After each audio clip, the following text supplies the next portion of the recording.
In 1 Samuel chapter 3 verse 4 is the beginning when God calls Samuel's name. Samuel, woken from the voice of God, thinks that it's Eli, his mentor. He gets up, he goes and walks to him. He's like, yes, you called me. Like, Eli's like, no, I didn't call you, son. It's all right. Lay down. Then in verse 6, Samuel is called again by the Lord, but Samuel thinks that it's Eli. He goes back again and he's thinking, you called me again. Like, no, I didn't call you. Go back and lay down, right? In verse 7, it says, now Samuel did not yet know or personally experience the Lord, and the word of the Lord was not yet revealed directly to him. Then in verse 8, the Lord calls Samuel's name again, and Samuel still thinks that it's Eli calling him. This time in verse 9, it says Eli understood what was going on, and he told Samuel, hey, the next time that you hear your name called, answer, here I am, Lord.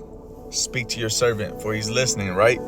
And at the end of verse 9, it says that Samuel went and laid down in his place. And let's take it back. This whole time, Samuel was in the temple of the Lord, where the ark of God was. Then in verse 10, it says, then the Lord came and stood and called, like he did previous times, Samuel, Samuel. Then Samuel answered, speak, Lord. Your servant is listening. This right here spoke so much to me, man. Look, it's powerful. Watch.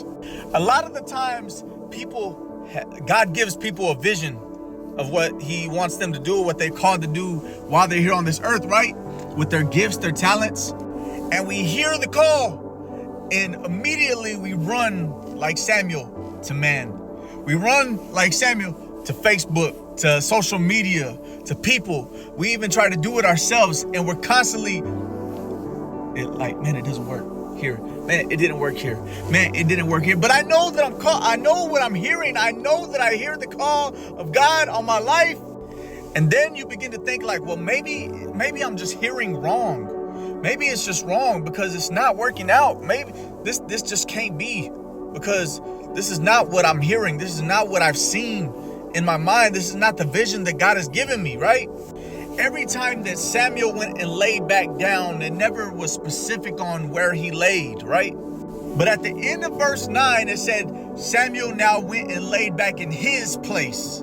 He's found his place.